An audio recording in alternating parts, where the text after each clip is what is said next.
বাংলাদেশ জামাত ইসলামী সহ আন্দোলনরত ৮ দলের ঘোষিত কর্মসূচির অংশ হিসেবে আজকের এই বিক্ষোভ মিছিল উত্তর সমাবেশে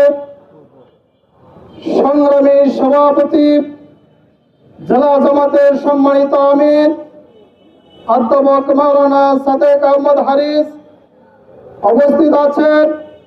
জেলা জামাতের সাবেক আমির, ময়মনসিংহ অঞ্চল টিম সদস্য, নেত্রকোনা সদর বারহাট্টা আসনের জামাত মনোনীত সংসদ সদস্য প্রার্থী অধ্যাপক মাওলানা এনামুল হক সাহেব উপস্থিত আছেন।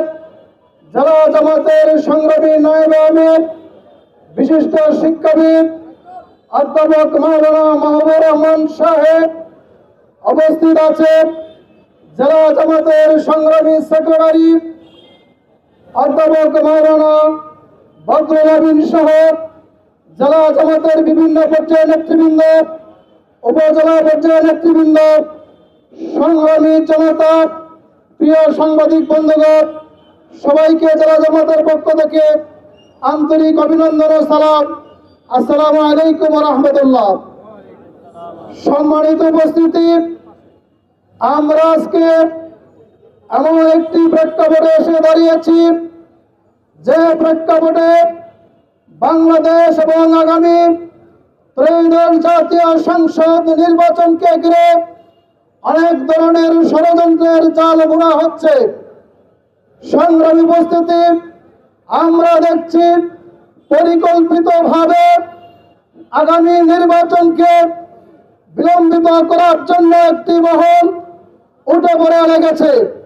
আমরা বর্তমান সরকার, অন্তর্বর্তীকালীন সরকারের প্রধান সহ সংশ্লিষ্ট সকলদের প্রতি উদাত্ত আহ্বান জানাচ্ছি, অনতি বিলম্বে জামাত সহ ৮টি আন্দোলনরত দলের যে কর্মসূচি, যে ৫ দফা দাবি, এই দাবি মেনে নিয়ে অনতি বিলম্বে আগামী ফেব্রুয়ারির মধ্যে জাতীয় সংসদ নির্বাচনের আয়োজন করবে।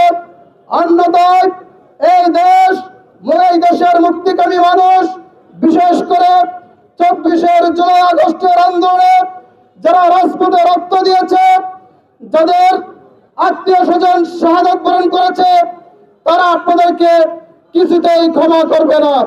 তাই সময় বিলম্ব না করে অনতি বিলম্বে আমাদের এই ৫ দফা দাবিকে মেনে নিয়ে বাংলাদেশে একটি সুন্দর গণতান্ত্রিক নির্বাচনমুখী পরিবেশ তৈরি করেন, সে আহ্বান রেখে সবাইকে ধন্যবাদ জানিয়ে আমার কথা এখানে শেষ করছি।